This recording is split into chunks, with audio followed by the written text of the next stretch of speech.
Hey all, Tom Ray here from Tom's Big Spiders. This episode we're going to be rehousing and looking at the care for Psalmopoeus, irminia, or the Venezuelan Suntiger, one of the coolest common names ever. I'm not a huge fan of the common names because they can get confusing. However, you got to love this one. Anyway, I've raised 3 of these up. This here's my smallest and youngest at about 10 or 11 months or so.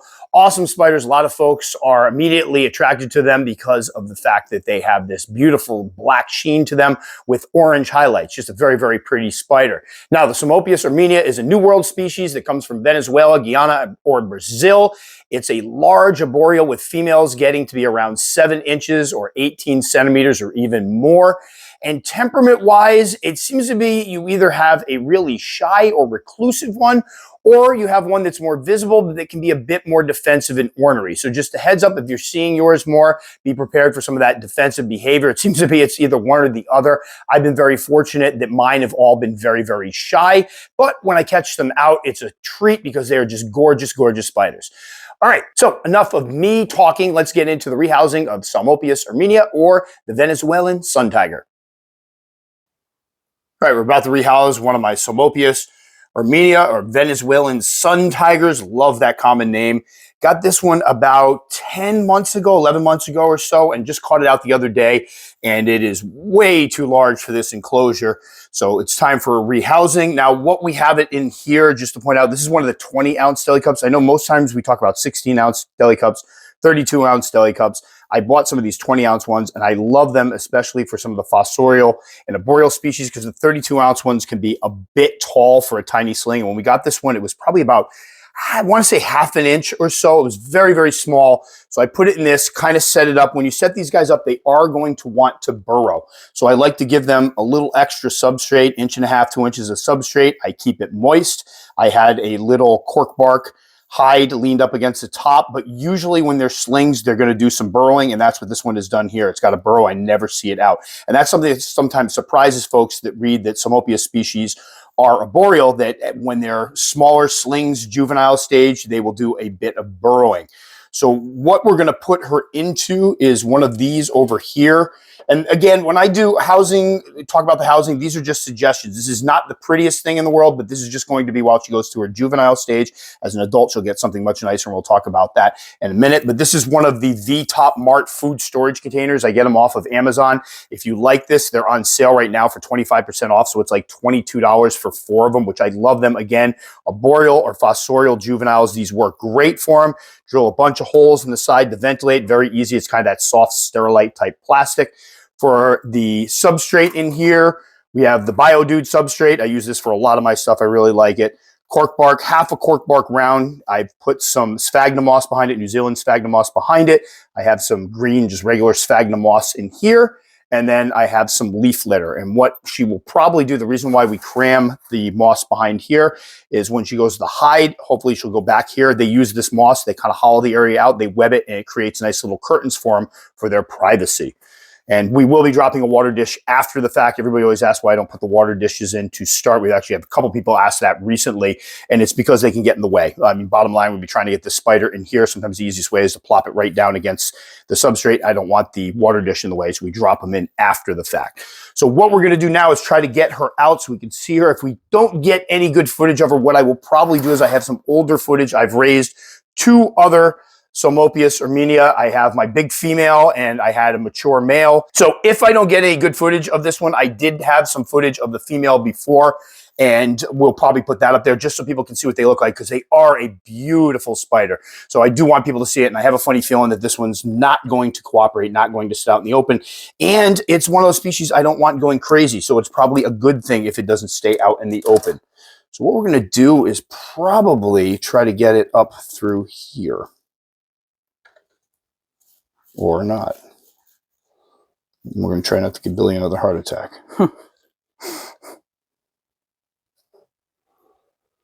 Ah, there it is, right.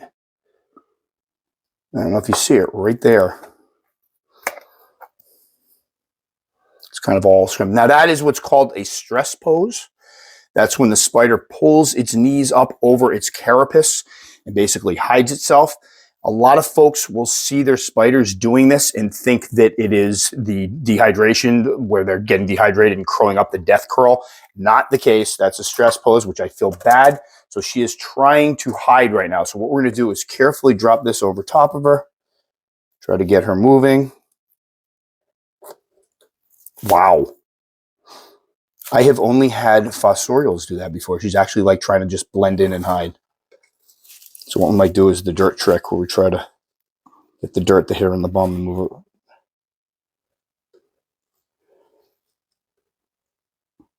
Wow. She's literally trying to hide within the substrate. Oh, she's so cute. I was expecting her to go be able to poke her and have her go right out, but she basically settled right down.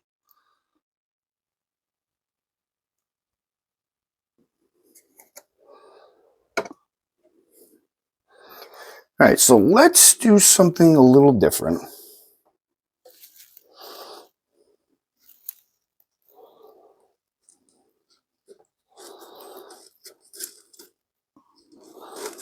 Oh my Lord.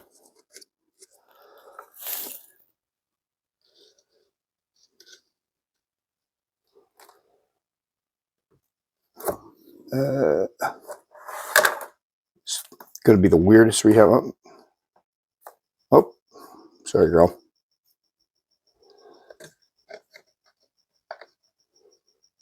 Oh. All right, so I don't know if you can get a shot of her there.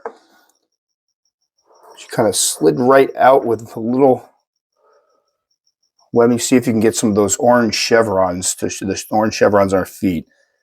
Gorgeous spider. Now, when these get older, the females, they're jet black. They have those orange chevrons that you see there on their legs. And then sometimes on the abdomens, they keep some of that orange. Now, my big girl, she's older now. She's probably pushing 10. So she's mostly just has like a black abdomen. You see some shades of that original orange.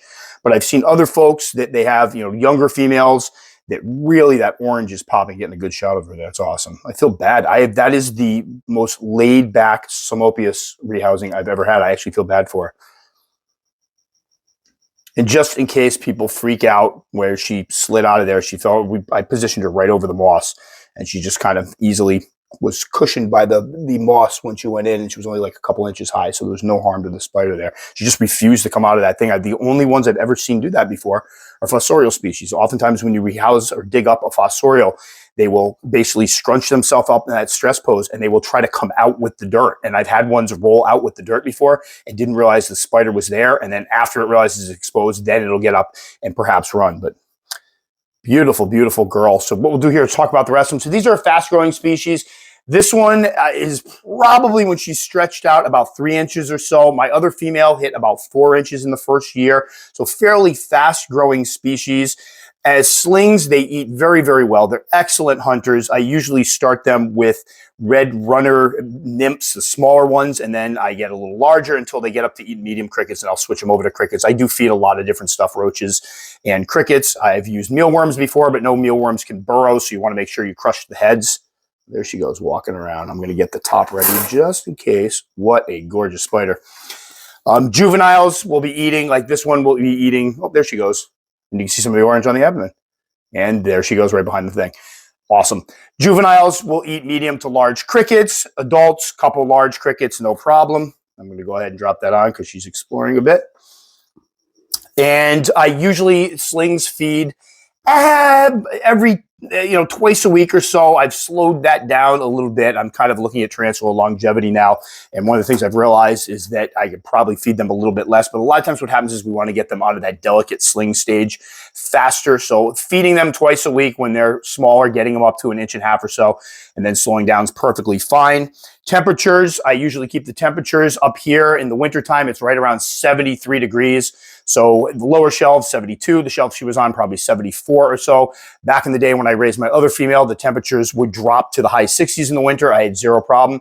Summertime here, it's right around 80, sometimes 85 degrees in here, so a little warmer in the summer. They tend to grow well regardless. So you can keep them room temperature being mid-60s or so. They'll do just fine. You might just get slower growth rate.